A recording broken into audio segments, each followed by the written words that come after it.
téléspectateurs de Web Information Télévision, nous voici encore sur ce plateau pour discuter des questions qui rangent, soit des questions qui intéressent la population congolaise, mais aussi celle des Goma, je peux dire, et particulièrement, ou soit en général celle de l'Est de la République qui souffre depuis plus de 30 ans des conflits liés à la guerre que nous impose la République du Rwanda. Sur ce plateau, je suis avec notre consultant, M. Nikes Kibelbel, à qui je dis bonjour et bonne arrivée chez nous. Bonjour Joïs, merci plaisir d'être ensemble avec vous. Monsieur Nikes, nous allons parler aujourd'hui du retard dans l'application des sanctions contre le Rwanda.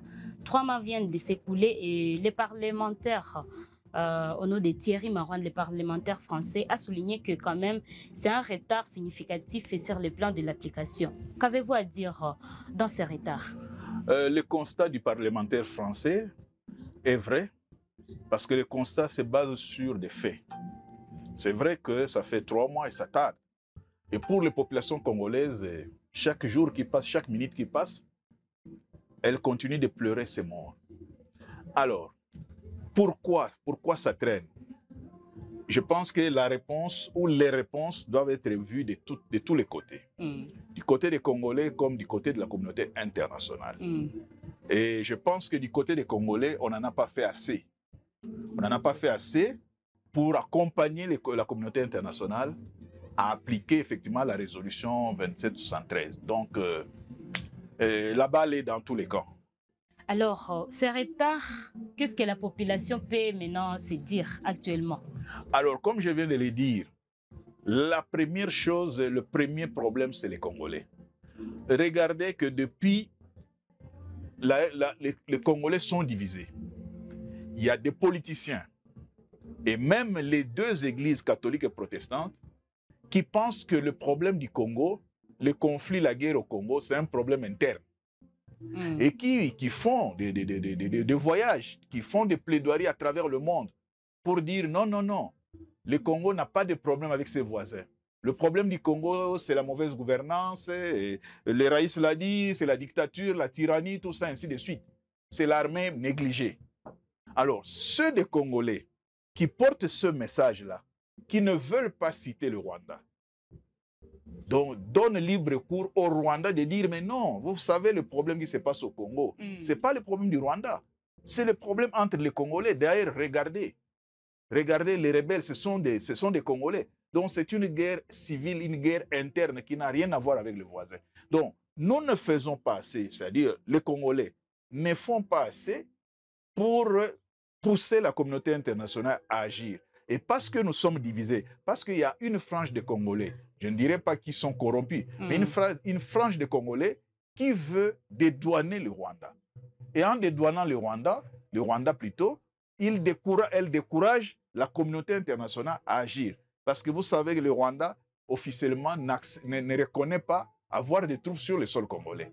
Alors, tous ces Congolais, en commençant par l'ECC, donc l'Église catholique au Congo et l'Église du Christ au Congo, l'Église catholique et l'Église du Christ, en commençant par eux qui sont des autorités morales, qui tiennent ce discours que non, le Rwanda n'a rien à voir avec ce qui se passe chez nous. Le problème, c'est à l'interne, il faut un discours entre les Congolais, il faut une réconciliation avec les Congolais. Ceux-là ne favorisent pas que la résolution 2773 soit appliquée. Bon, bien sûr, il y a aussi la partie de la communauté internationale qui a compris, qui a analysé, qui a étudié, qui a enquêté sur les violations, sur la guerre en RDC, qui est même, d'une manière ou d'une autre, propriétaire de la guerre, du plan de balkanisation.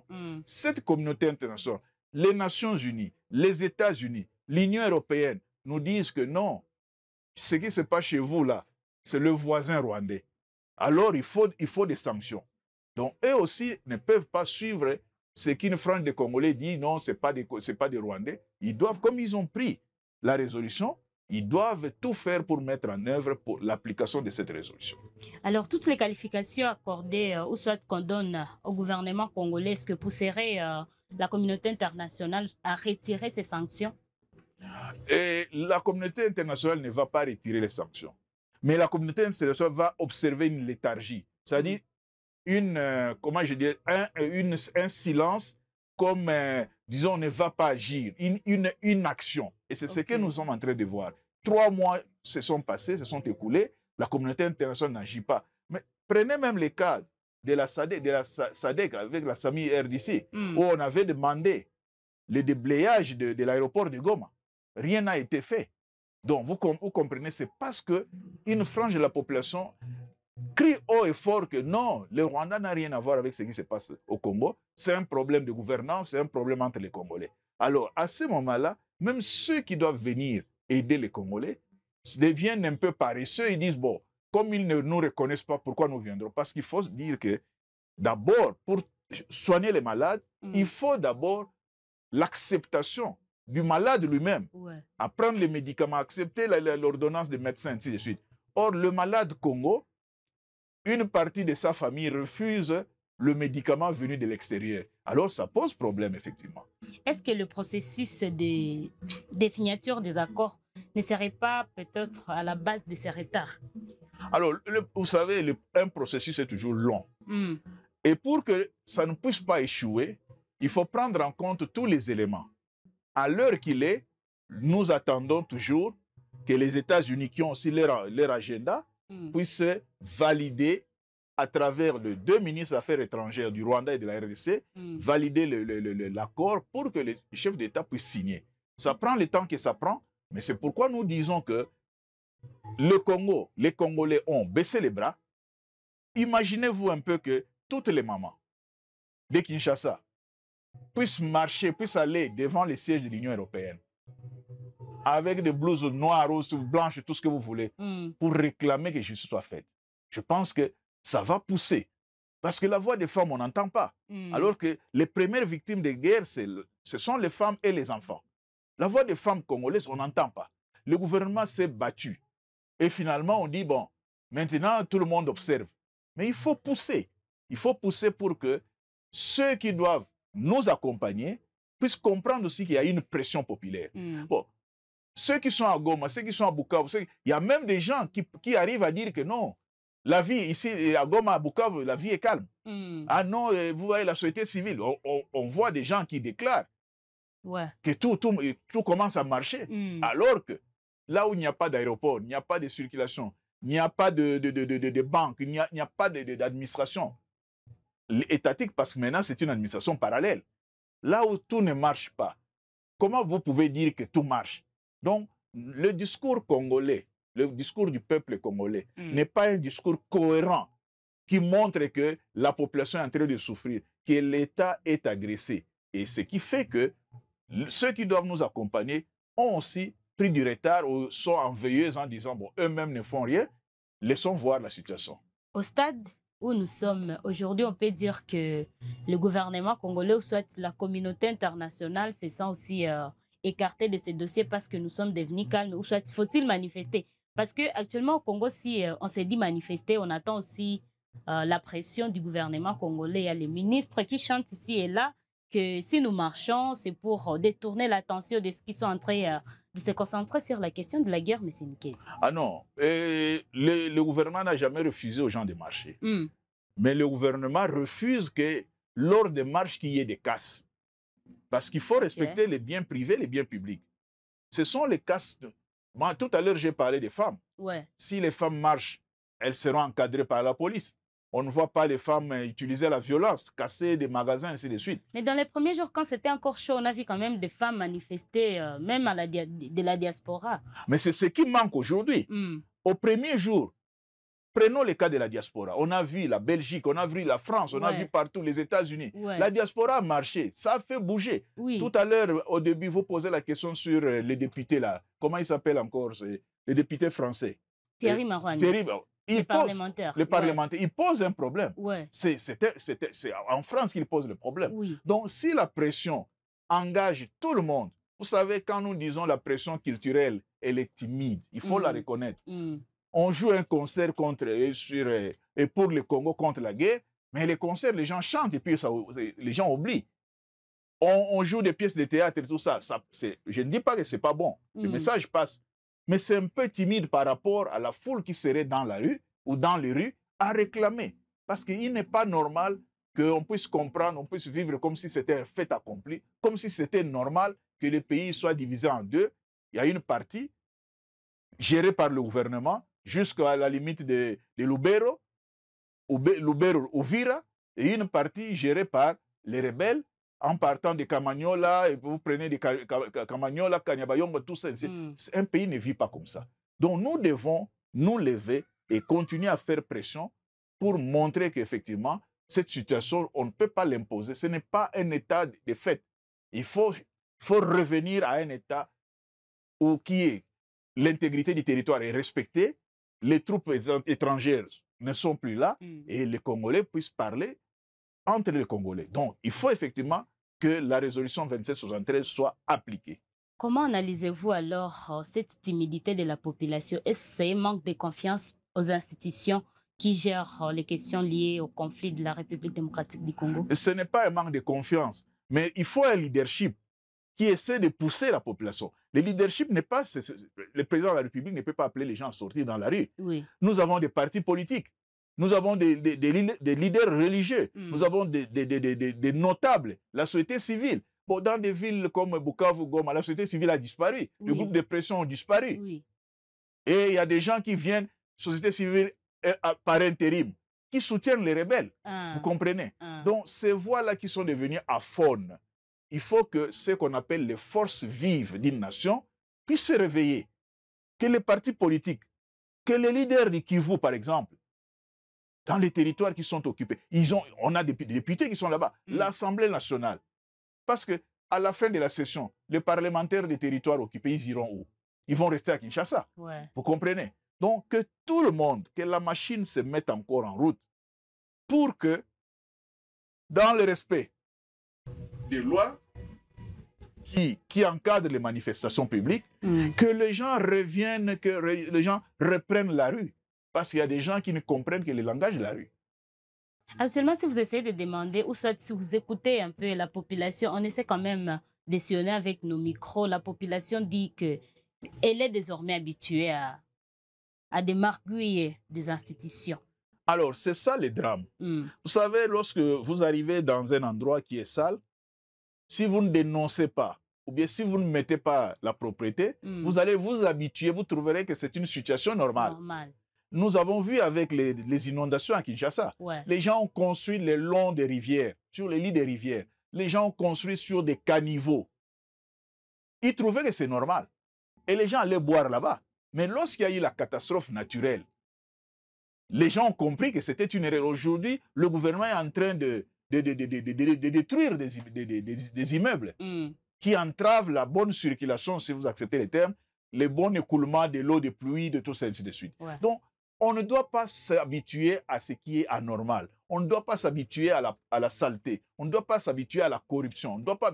Donc, il faut combattre les antivaleurs pour que les valeurs puissent triompher. Donc, nous ne pouvons pas dire que, bon, après 4 mois, 5 mois de siège de Goma, de Bukavu, que bon, la situation est devenue normale. La situation n'est pas normale. Chaque jour, on compte des morts. Ouais, ça c'est sûr. Il y a des taxes. Et même ceux qui se débrouillent comme ça, il y a des taxes. Et puis bientôt, vous saurez que même les multinationales de télécommunications vont fermer. Parce qu'on demande de 50, de 80 000 $ pour payer les taxes. Donc, il y a l'asphyxie totale, mais on ne doit pas faire comme si cette situation, nous la méritons. Nous ne la méritons pas. Le peuple congolais mérite de vivre mieux comme le peuple de tous les pays du monde.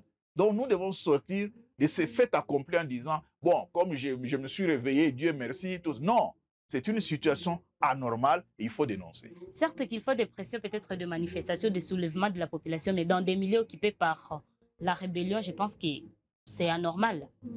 Il n'y a pas d'anormalité. Le journaliste ne peut pas appeler la population à se soulever. Comme je l'ai dit, il y a des leaders sociaux, il y a des leaders, des groupes de pression. Vous comprenez? Mais regardez, si des leaders religieux disent que non, c'est une bonne situation, par exemple, le président de la République, l'ancien président de la République, il peut continuer à faire ça.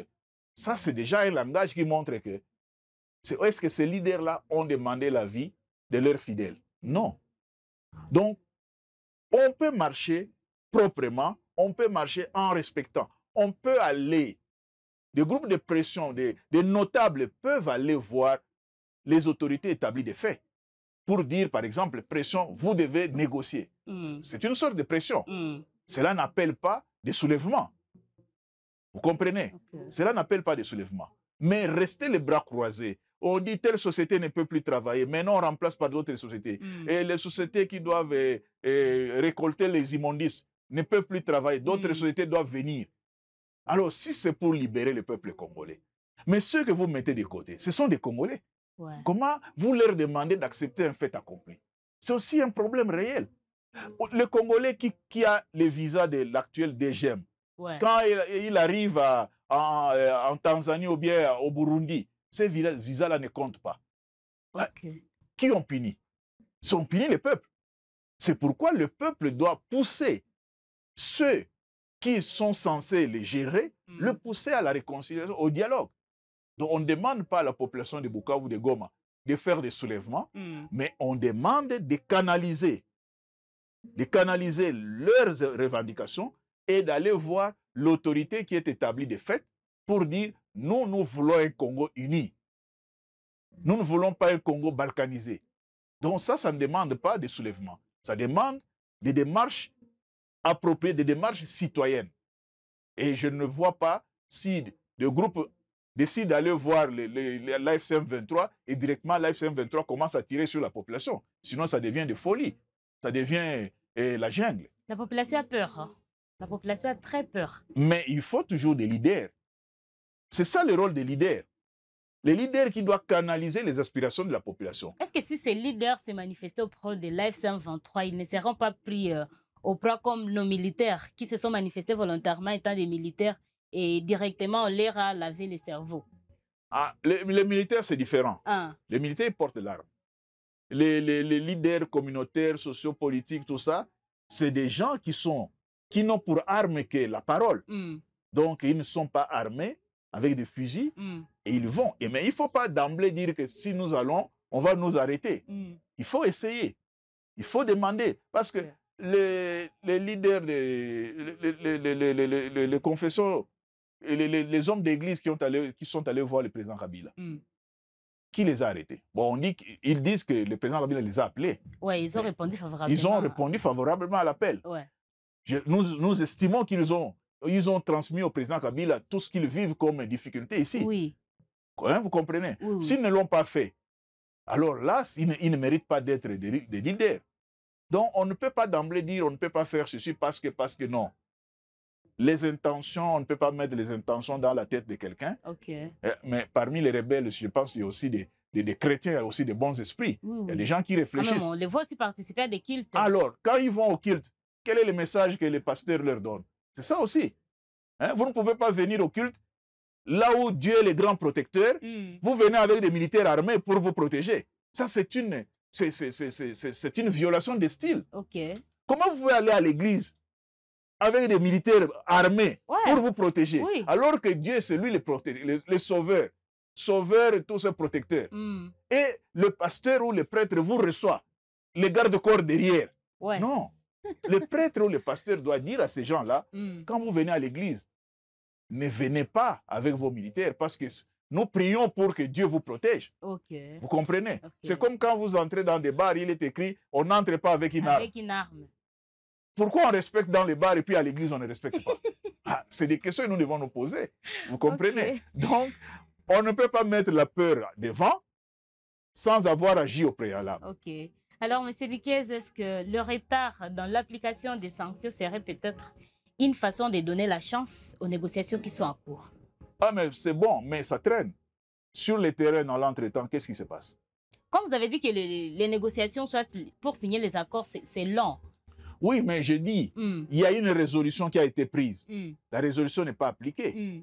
Mais sur le terrain, imaginez que vous aviez l'argent à la banque. Vous allez où? Vous traversez à Gisenyi. Vous sortez l'argent en francs rwandais. Avec un pourcentage qui vous est coupé. Avec des pourcentages coupés d'abord parce que la compensation bancaire, au Rwanda, il n'y a pas l'Equity Bank, il n'y a pas Tembe, tout ça. Il y a une compensation bancaire. Et ça, c'est fait exprès. Parce que vous allez retirer $100. Vous entrez au Rwanda, mais vous revenez avec 55 ou $58. Vous comprenez? Le reste là va où? c'est le Rwanda qui en bénéficie. Donc, il faut que cette situation s'arrête. Et si les gens comprennent comme nous tous là, ça doit aller vite. Parce que demain, on va commencer à demander des taxes sur le nombre de chaises que vous avez dans la maison. Taxes sur enfants. On a vu à l'époque, lors de la rébellion du RCD national, on demandait des taxes sur enfants. Vous comprenez? Donc, nous risquons d'être asphyxiés. On va commencer à demander taxes sur les chaussures que vous portez, taxes sur les chapeaux, taxes sur la montre, ainsi de suite. Et alors, pratiquement, ça sera l'étouffement total. Donc, il faut éviter, avant que ça ne soit trop tard, il faut demander aux protagonistes, aux belligérants, d'arrêter, parce que si tout le monde parle au nom du peuple, mais c'est le peuple qui paye les pots cassés, les lourds tributs. Voilà. Mais c'est quels mots de conclusion avant de sortir sur notre plateau? Nous avons la République démocratique du Congo est en difficulté et en guerre. La communauté internationale ne doit pas dormir sur ce laurier. Les leaders politico-sociaux de la République démocratique du Congo doivent reprendre les flambeaux pour que les pressions exercées en République démocratique du Congo et dans la diaspora puissent porter fruit et que nous sortions de cette situation qui dure depuis 30 ans. Mais on ne peut pas s'habituer à la violence, on ne peut pas s'habituer aux tueries, on ne peut pas s'habituer au massacre. Il faut qu'un jour qu'on puisse dire fin, arrêtons tout ce qui se passe et c'est le souhait de tout le monde. Par ces mots, nous vous disons merci d'avoir répondu favorablement à notre invitation et merci aussi pour le partage. C'est moi qui vous remercie. Téléspectateurs, nous mettons fin à cette production de ces jours. Laissez-nous un commentaire afin de nous améliorer dans nos prochaines productions et nous vous disons au revoir et à la prochaine. Au revoir.